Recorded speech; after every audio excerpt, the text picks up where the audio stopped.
اعوذ باللہ من الشیطان الرجیم بسم اللہ الرحمن الرحیم۔ پیارے بچوں،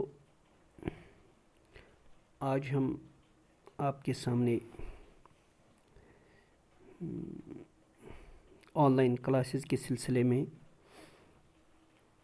کلاس 7 کے سوشل سائنس کے ہسٹری میں سے جو ہم پچھلے دنوں پڑھ رہے تھے اس کے سوالات کچھ ہیں، وہ ہم آج پڑھنے جا رہے ہیں۔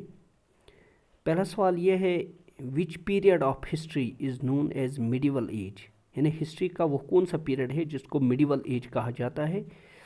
اس کا جواب ہے the period between the ancient and modern period is known as medieval age.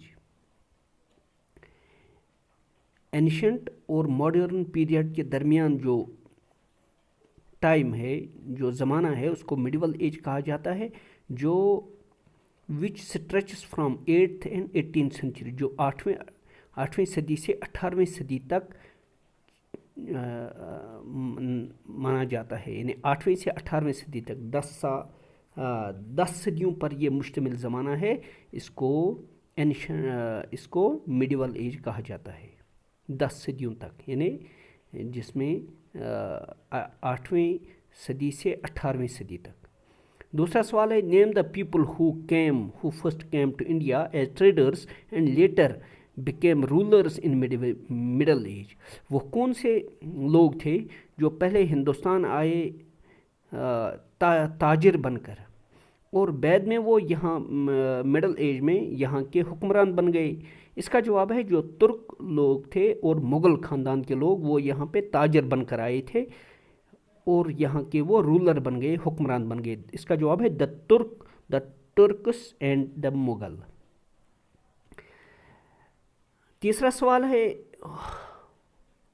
which two parts is the medieval history of India in which two parts is the medieval history of India divided، یعنی کتنے حصوں میں medieval history, Hindustan کی medieval history تقسیم ہوئی ہے؟ اس کا جواب ہے medieval history of India is divided into 2 parts۔ the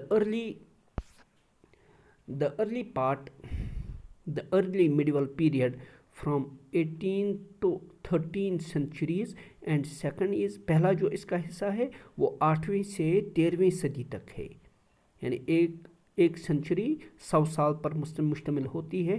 and second is later medieval period, دوسرا جو ہے وہ لیٹر میڈیول پیریڈ ہے، وہ 13ویں صدی سے شروع ہوتا ہے اور 18ویں صدی تک جاری رہتا ہے، یعنی 13ویں صدی سے 13 سنچری سے 18 سنچری تک جو دوسرا حصہ ہے اس کو کہتے ہیں لیٹر میڈیول پیریڈ۔ جو 8ویں صدی سے 13ویں صدی تک ہے اس کو کہتے ہیں ارلی میڈیول پیریڈ۔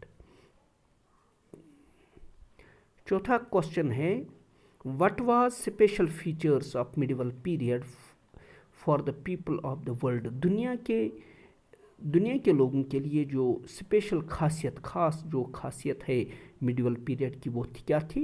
اس کا جواب ہے the people of the world came closer through trade during the medieval period۔ اس میڈیول پیریڈ میں لوگ کاروبار کے ذریعے سے نزدیک آ گئے تھے۔ پانچواں سوال ہے، name the 2 main sources of history in ancient period۔ پرانے زمانے میں، اس اینشنٹ زمانے میں سورسز آف ہسٹری جو اہم تھے وہ کیا تھے؟ اس کا جواب ہے literary and archaeological sources are the 2 main types of sources for study of history of the ancient period۔ ایک ہے لٹریری کا معنی ہے لکھا ہوا، مخطوطات جو تھے، جو لکھا ہوا ڈاکومنٹ تھا، جو لکھا ہوا تحریریں تھیں اس وقت، اور آرکیولوجی کا معنی ہے جو پرانے زمانے کی عمارات تھے، وہ پرانی یادگاریں تھیں، پرانی چیزیں تھیں جو آثار قدیمہ کے لوگ زمین سے نکالتے تھے، یا پرانی عمارتیں تھیں، پرانی کچھ چیزیں تھیں، وہ ایک ذریعہ تھا ہسٹری پڑھنے کا، اس اینشنٹ پیریڈ کا پڑھنے کا، وہی ایک ذریعہ ہے۔ ہو از کیٹوگرافر، چھٹا سوال ہے، ہو از کیٹوگرافر، کیٹوگرافر کس کو کہتے ہیں؟ اس کا جواب ہے the science of making maps is called cartography. یہ جو میپ بنانے کا سائنس ہے، میپ بنانے کا علم جو ہے، نقشہ بنانے کا علم ہے، اسی کو کارٹوگرافی کہتے ہیں۔ پیارے بچوں، آج ہم یہاں تک یہ 6 سوال ہم نے کیے ہیں۔ باقی نئے سبق میں ہم پڑھیں گے، تب تک کے لیے خدا حافظ.